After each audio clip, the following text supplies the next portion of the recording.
முற்பகல் 8:30 மணிக்குள் தேர்வு மையத்திற்கு வருகை புரிய வேண்டும். அடையாள அட்டை அணிய வேண்டும். கட்டுப்பாட்டு அறையில் வருகை பதிவேட்டில் கையொப்பமிடுதல் வேண்டும். செல்போனை கட்டுப்பாட்டு அறையில் ஒப்படைத்தல் வேண்டும். குலுக்கல் முறையில் ஒதுக்கீடு செய்யப்பட்ட அறையின் தேர்வுக்கான விடைத்தாள் உரையினை பெற்றுக் கொள்ளுதல் வேண்டும். அறைக்குரிய மாணவர்களின் வருகை பட்டியலை எடுத்துக் கொள்ளல் வேண்டும். உரையின் மீதுள்ள பதிவெண்ணும் விடைத்தாள் முகப்பு சீட்டில் உள்ள பதிவெண்ணும் சரியாக உள்ளதா என்பதை சரிபார்த்தல். முகப்பு சீட்டில் முதன்மை கண்காணிப்பாளரின் நேர்படி ஃபேக்சிமில் உள்ளதா என்பதையும் விடைத்தாளின் அனைத்து பக்கங்களும் சரியாக உள்ளனவா என்பதை சரிபார்த்தல் வேண்டும். முகப்பு தாளின் ஏ பகுதியில் வலதுபுறத்தில் வெரிஃபைட் என குறிப்பிட்டு கையொப்பமிடுக. கூடுதல் விடைத்தாளை பெறுதல். முற்பகல் 9:45 மணிக்கு முதல் மணி 1 முறை மட்டும் அடிக்கப்படும். அறை கண்காணிப்பாளர் தேர்வறையின் வாயிலை அடைதல் வேண்டும். தேர்வர்கள் வருகை புரிவர். அறை கண்காணிப்பாளர்கள் தேர்வர்களின் நுழைவுச் சீட்டினை சரிபார்த்து தேர்வு அறைக்குள் அனுமதித்தல். முற்பகல் 9:50 மணிக்கு தேர்வர்களுக்கான சிறப்பு அறிவிப்புகள் வழங்கும் நேரம். முற்பகல் 9:55 மணிக்கு 2வது மணி 2 முறை அடிக்கப்படும். வினாத்தாள்கள் உரைகள் பிரிக்கப்படாமல் இருப்பதை காண்பித்து இரு தேர்வர்களிடம் அத்தாட்சி கையெழுத்து பெறுதல். வினாத்தாள் கட்டினை பிரித்தல். முற்பகல் 10 மணிக்கு 3வது மணி 3 முறை அடிக்கப்படும். தேர்வர்களுக்கு வினாத்தாள் வழங்குதல். முற்பகல் 10:10க்கு 4வது மணி 4 முறை அடிக்கப்படும். விடைத்தாள்கள் தேர்வர்களுக்கு வழங்குதல் வேண்டும். தேர்வரது முகப்புச்சீட்டில் உள்ள பதிவெண், புகைப்படம் ஆகியவற்றை ஒப்பிட்டு சரிபார்த்து அத்தேர்வர் தானா என்று உறுதி செய்து கொண்டு பிரசன்ட் என்பதற்கு நேராக டிக் செய்து தமது கையொப்பத்தை இடுதல் வேண்டும். முக்கிய பாடத் தேர்வுகளின் போது ஏ வகையா அல்லது பி வகையா என்பதை கட்டங்களில் நிரப்புதல்.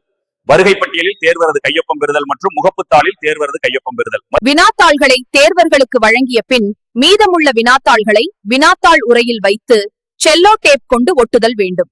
உரையில் மேலுள்ள க்ளோசிங் சர்டிபிகேட்டினை பூர்த்தி செய்து இரு மாணவர்களின் கையொப்பம் பெற்று முதன்மை கண்காணிப்பாளர் அல்லது துறை அலுவலரிடம் ஒப்படைக்க வேண்டும். 10:15 மணிக்கு 5வது மணி 5 முறை அடிக்கப்படும். தேர்வினை எழுதலாம் என அறிவித்தல். வருகை புரியாதோர் முகப்புச்சீட்டில் ஏ என சிவப்பு மையினால் டிக் செய்து ஒப்படைத்தல். முதன்மை கண்காணிப்பாளர் அல்லது துறை அலுவலரிடம் வருகை புரியாதோரின் வினாத்தாள் மற்றும் விடைத்தாளினை ஒப்படைத்தல் வேண்டும்.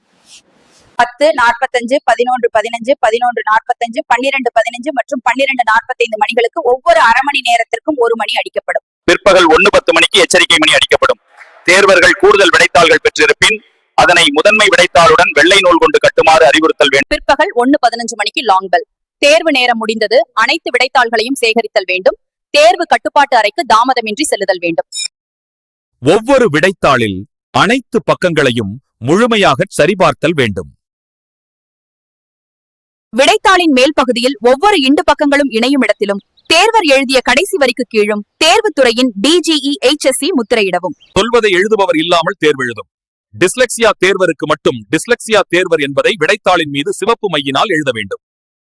விடைத்தாள் முகப்புத்தாளின் ஏ பகுதியினை இரும்பு அளவுகோல் உதவியுடன் பிரித்து கவனமாக பார்க்கோடு பாதிக்காதபடி ஸ்டேபிள் செய்து துறை அலுவலகத்தில் ஒப்படைத்தல். கூடுதல் விடைத்தாள் பயன்படுத்திய தேர்வர் விடைத்தாளை முதன்மை விடைத்தாளுடன் நூலிட்டு கட்டப்பட்டிருந்தாலும் முதன்மை விடைத்தாளுடன் இணைத்து ஸ்டேபிள் செய்க. விடைத்தாள் உரையில் உள்ள விடைத்தாள்களை அவை பதிவெண் வரிசைப்படி இல்லாத வண்ணம் கலக்கி பிரித்து உரையில் இடுதல். ஏ வகை பி வகை என தனித்தனியாக ஷஃபிள் செய்து உரையில் இடுதல். விடைத்தாள் கலக்கி பிரித்த உரையின் மீது P/A விவரங்களை பூர்த்தி செய்து 2 இடங்களிலும் உரையின் மேல் பகுதி மற்றும் கீழ்பகுதி குறுக்கே தமது கையொப்பமிட்டுதல் வேண்டும். அதன் பின்னர் நெகிழி ஒட்டு நாடா கொண்டு 2 இடங்களிலும் ஒட்டி முதன்மை கண்காணிப்பாளிடம் ஒப்படைத்தல் வேண்டும். உரையில் இடப்பட்ட விடைத்தாள் விவரப்படிவத்தில் CSD கையொப்பமிடுக.